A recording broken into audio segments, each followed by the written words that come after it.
the Grisha trilogy honestly gets a lot of slander that it doesn't deserve. I'm afraid of things ending. I literally cannot cope with that. This month has felt eternal for no reason.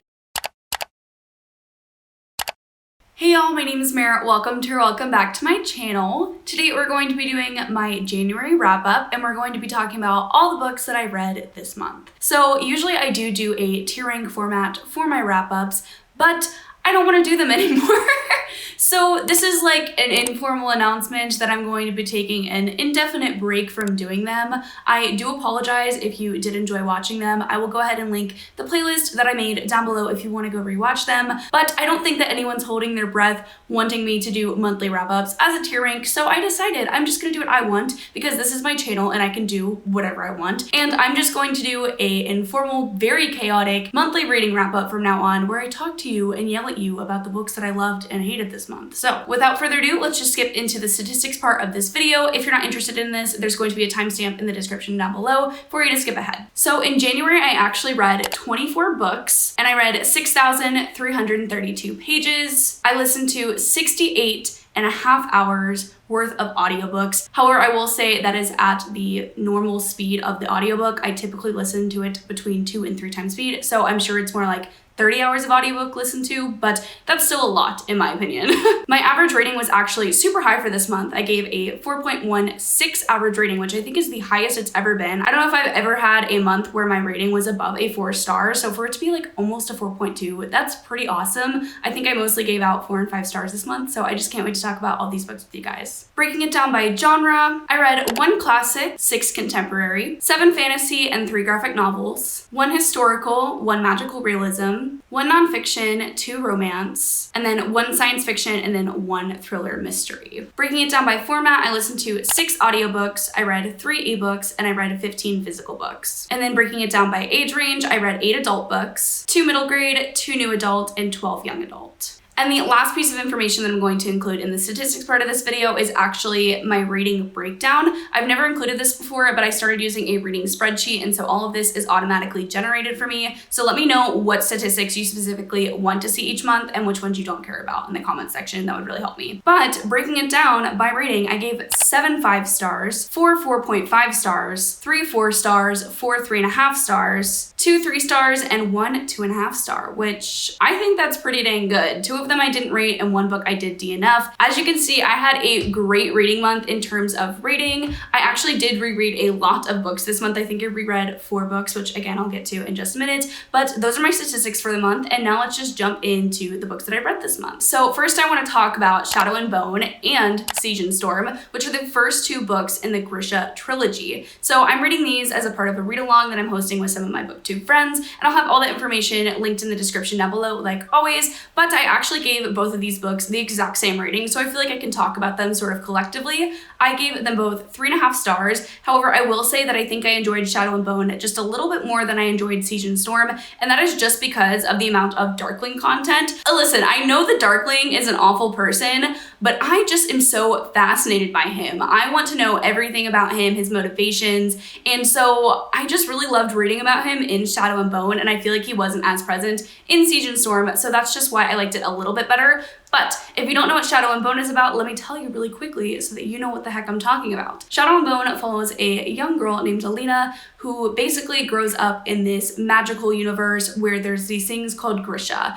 and Grisha actually have elemental powers, and she grows up thinking she's not a Grisha, and then one day when she's in battle, she actually releases some power and she gets intertwined with the Darkling who wants to use her power to do something maybe not so good. It's definitely really interesting because it uses the chosen one trope in I think a really fascinating way, because you're kind of seeing Alina battle between good and evil and what's really right and what's really wrong. I think that the Grisha trilogy honestly gets a lot of slander that it doesn't deserve. Sure, the world's building, it could use some work. Sure, the writing is not the best. I think that I had a lot of issues mostly with the mechanisms and just the writing in general in these books, and that's why I couldn't give them a higher rating. But to be honest with you guys, they're just a fun time. And I think that if you can overlook, you know, the YA 2012-ness of this series, I think that you could really enjoy them. And I am really happy that I'm reading them currently because I'm going to be reading Six of Crows soon. So the next book that I want to talk about is Invisible Girl by Lisa Jewell, and this was actually the Page Turner Book Club's pick for January, and I ended up giving this book a 3-star rating.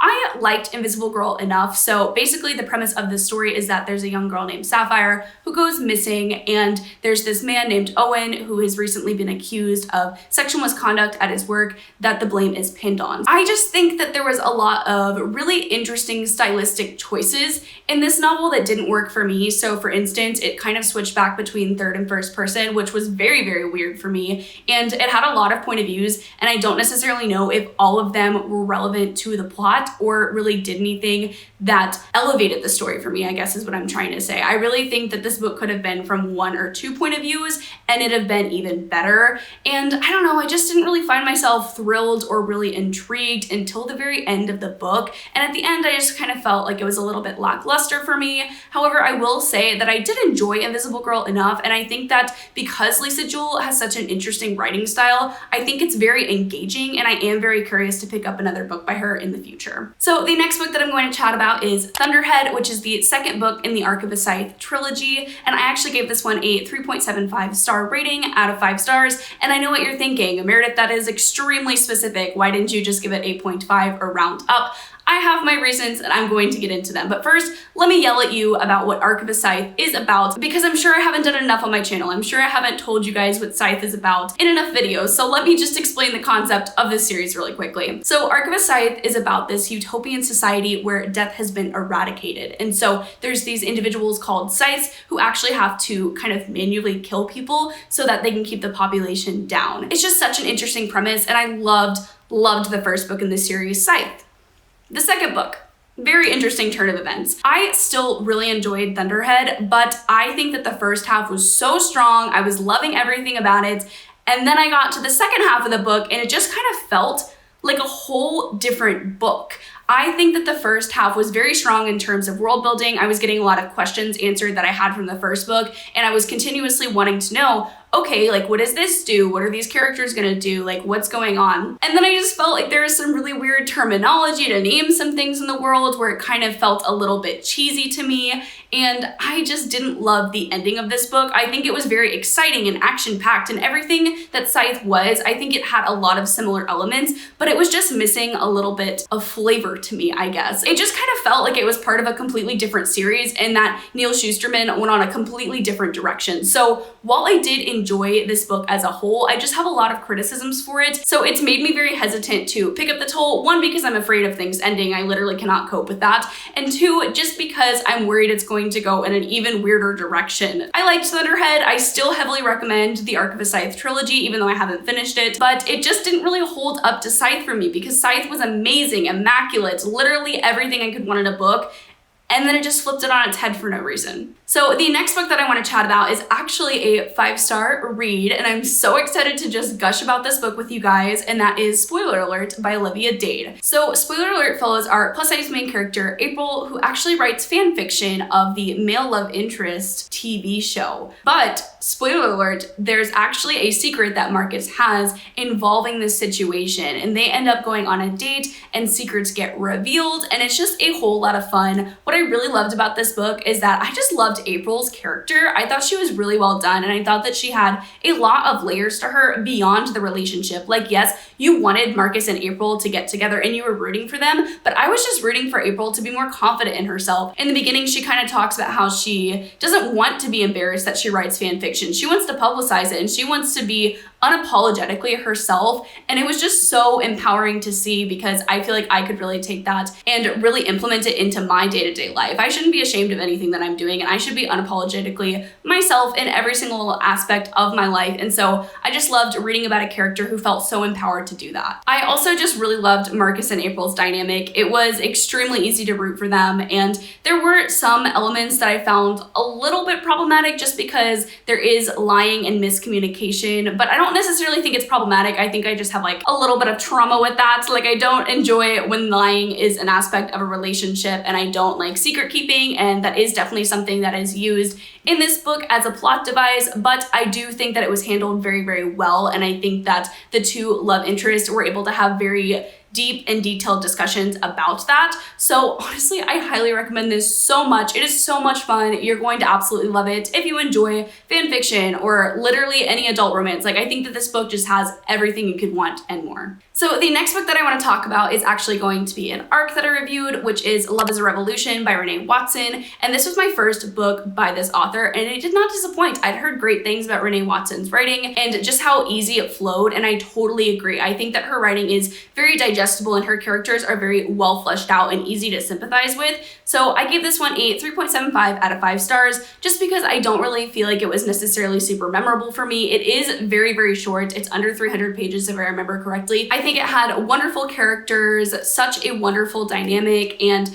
I kind of have a little bit of criticism here with the main relationship, but also it is the premise of the book, so I can't really get mad at it because I went into this book knowing what was gonna happen. But essentially the main character, Nala, is in high school and she really wants to be in a relationship with this guy, and so she basically lies to him about who she is and her interests, and I think it does do a lot of things. Like I said earlier about spoiler alerts, I think that there's a lot of parallels between the two of them, and the fact that Nala is really coming to terms with who she is and feeling empowered to be who she wants to be, which I did love that theme, but I do feel like it was executed a lot better in spoiler alert. But that could also just be that this is a young adult book and maybe I just can't resonate with that as much.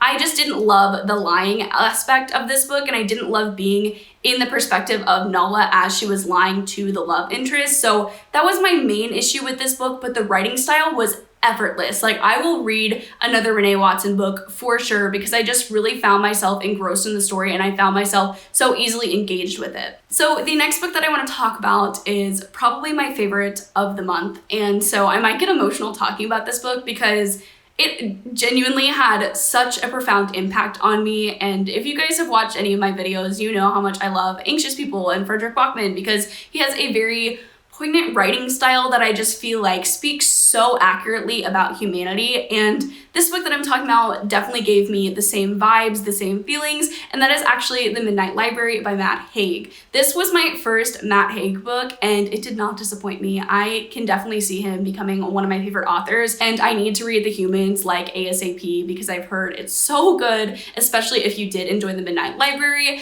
And The Midnight Library just has such an interesting concept, and there are a lot of trigger warnings for this book, so please be cautioned if you're going to pick this up. So The Midnight Library follows a protagonist named Nora who actually dies and goes to this place called the Midnight Library. And the Midnight Library is actually a place where you're able to live out your regrets. And so she goes through all these different lives that she had possible regrets about. So she gets to live her life as a rock star, and she gets to live her life as an Olympic swimmer because those were things in her previous life that she regretted not being able to have the chance to do. I love the concept of a magical library, and I love books that handle themes such as this one where, you know, the concept of living out your regrets and living a life without regrets. And I just felt really empowered reading this book. It made me so emotional. I sobbed at the end because I'm literally a baby, and any book with an ending like this is just gonna make me cry. But I loved reading this story. It's one that I want to revisit so badly, and I want to talk more about why I loved it so much, but I probably will cry on camera, so I'm not going to.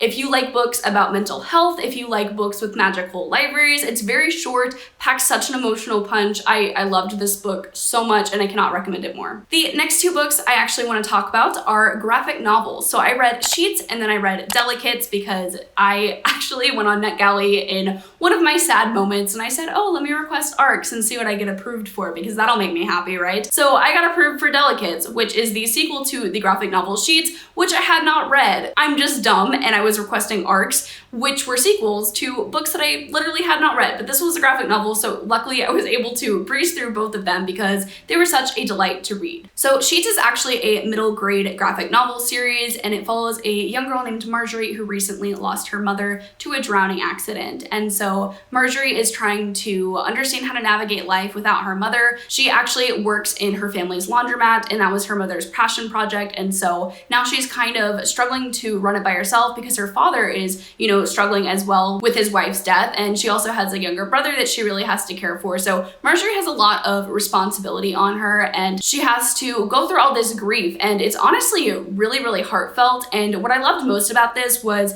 just the themes that it tackled, obviously, but it also had a stunning, stunning art style. I don't think that I've ever read a graphic novel with a prettier art style because the color choices are beautiful. It has lots of pastels. It made me emotional, but it also was just so gorgeous on paper that I just loved flipping to all the pages and seeing what was gonna happen next. It was really, really fun for a middle grade, but it also dealt with a lot of heartfelt topics that I feel like anyone could relate to, which is why I loved it so, so much. So I actually gave Sheets 4.5 out of 5 stars because, again, I really just didn't have any complaints. And then I gave Delicates, the sequel, a 3.75 out of 5-star rating. I pretty much have all the same feelings as I did towards the first book, but this one actually introduced another character, and I feel like that character's actions kind of set off a domino effect where I felt like Marjorie was acting a little bit out of her character, and so were other characters in the novel. So I just feel like a lot of character arcs that were built were kind of not necessarily destroyed, but they were harmed by the introduction of this character, and I feel like they weren't acting in ways that they typically would have in the first book. So I just feel like some of the character arcs were a little bit out of place, but I still really enjoyed it. It was still really beautiful and stunning to look at, and I still highly recommend it if you're looking for a graphic novel series to pick up. Then I read P.S. I Still Love You, which is the second book in the To All the Boys I've Loved Before series. I just missed these characters so much, so I wanted to listen to this book and I loved it so much. I gave this one a 4.5 out of 5-star rating. I just feel like Lara Jean is such a great protagonist, and I love reading about her and how she has to navigate her first romance and losing her mother and her family dynamics. I think that Jenny Han does a great job describing all those things as authentic as they are, because I feel like this book kind of annoyed me in some aspects because it was like, oh my gosh, like Lara Jean, that's so immature of you, where I was like, oh my gosh, Peter, like, why are you acting this way? But then I think back to my high school experience and I was like, yep, that's exactly how I would have acted in this situation. So it is very, very realistic, and it's still so emotional, and I love it so, so much. This one I didn't like as much as the first book, To All the Boys I've Loved Before, and that's because Peter just kind of annoys me. Like, I am totally team John Ambrose, but I can respect if you like Peter because I think, you know, he is romantic. You know, I can see why Lara Jean likes him so much, but he just did a couple of things in this book that really rubbed me off the wrong way, and I would not want to be in a relationship with him if I were in this book. Not that I'm in this book, but I just feel like he could have been more communicative with Lara Jean and expressed how he was feeling in this situation, and there was just a lot of miscommunication that I think could have been handled better. But again, if I was in high school, this is probably how I would have acted, so it is definitely realistic from that standpoint. If you don't know what the first book in this series is, To All the Boys I've Loved Before, basically it follows a young girl named Lara Jean who writes letters to all the boys she's ever had crushes on, but she never actually sends out those letters, and one day they somehow get out into the world and they go to all of these boys, and so she's kind of struggling with the repercussions of that action. And it is just so, so cute. If you haven't read it like me, I think that they're so adorable. The audiobooks are fantastic. If you can listen to them, I highly recommend reading it that way. And yeah, I just really enjoyed it, and I can't wait to pick up book 3. So the next couple of books that I want to talk about, I actually all read them for videos, so you either have my thoughts already and I will direct you to the video that you can go watch that for, or you will have my thoughts very, very soon. For my Reading Like an Enneagram 2 video, I did read Emma by Jane Austen, and you can go watch that video to see my thoughts on it. It is a classic, and you know what? I think it's a classic for a reason. Did I necessarily love it? No, I don't even think I rated this book because I didn't have very concrete, fleshed out thoughts for it, but it essentially follows a girl named Emma who plays matchmaker for the people in her community, and maybe romance happens, I don't know. Also, for my Reading Like an Enneagram 2 video, I read An Ember in the Ashes, and I am going to talk a little bit in depth about this book because I loved it so much. I gave this one a 4.5 out of 5 stars. So An Ember in the Ashes follows 2 different point of views. So you have Leia's point of view and you also have Elias, and Leia is actually going to find her brother who was recently taken, and so she goes to join the resistance to help get her brother back. And then you're also following Elias, who trains at this academy where he is on the other side of Leia. It's just an interesting dynamic, and I can't wait to see where the rest of the series goes. I'm hoping to pick up book 2 very, very soon, and I loved it a whole lot. Then I read a bunch of books for my Reading Every Single 2020 Reese Witherspoon Book Club pick, which I cannot believe I read some of these books in January. This month has felt eternal for no reason. But if you're interested in hearing my thoughts on His Only Wife, Group, and the Chicken Sisters, go check out that video. I will link it in the cards as well as in the description down below. Then I want to quickly chat about a couple books that I put on my February TBR. So I realize that this is a January reading wrap up. Here's the thing. I basically just said, screw my January TBR. I'm moving on to February. And so I got ahead of myself and I actually read a couple of books for a video that I was planning on putting out later, but now I am almost done with all 5 books that I was planning to read. So I have some thoughts on them. Am I going to give them to you? No, because you're gonna have that video very, very soon. It'll probably be my next video actually, so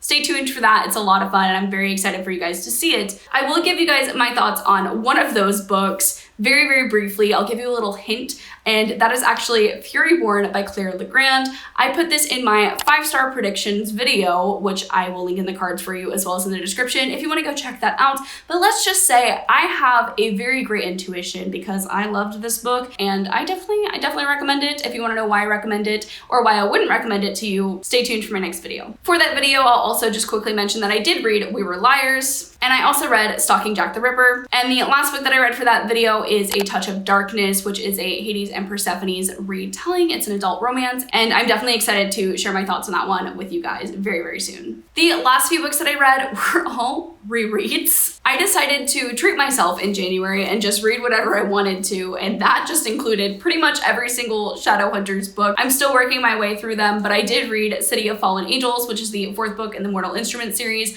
I give this one a 4.5 out of 5-star rating, and I did really, really like it. I think that the last third of this book is a lot stronger than the first 2/3. So the first part of this book is super boring. You're following one of the characters, Simon, very, very heavily, and I just didn't love that because I like Simon, but I don't want a book entirely about him, and I feel like we weren't getting a lot of time with the other characters. So this book was not my favorite in the series, but it did make me really excited to pick up the next book because this ending was a lot to unpack here. But if you don't know what the Mortal Instruments is about, it follows a young girl named Clary who goes to a nightclub one night with her friend Simon, and then she sees this group of people killing a young boy, but no one else actually saw this event happen, so she sort of enters the world of the Shadowhunters. And so that's the premise of the Mortal Instruments series. I also reread Clockwork Prince and Clockwork Princess this month, which is the prequel to the Mortal Instruments, and you're following a young girl named Tessa who goes to visit her brother, and she actually gets taken captive by these 2 dark, mysterious women, and they basically teach her how to shapeshift, and she's also thrown into the world of the Shadowhunters. And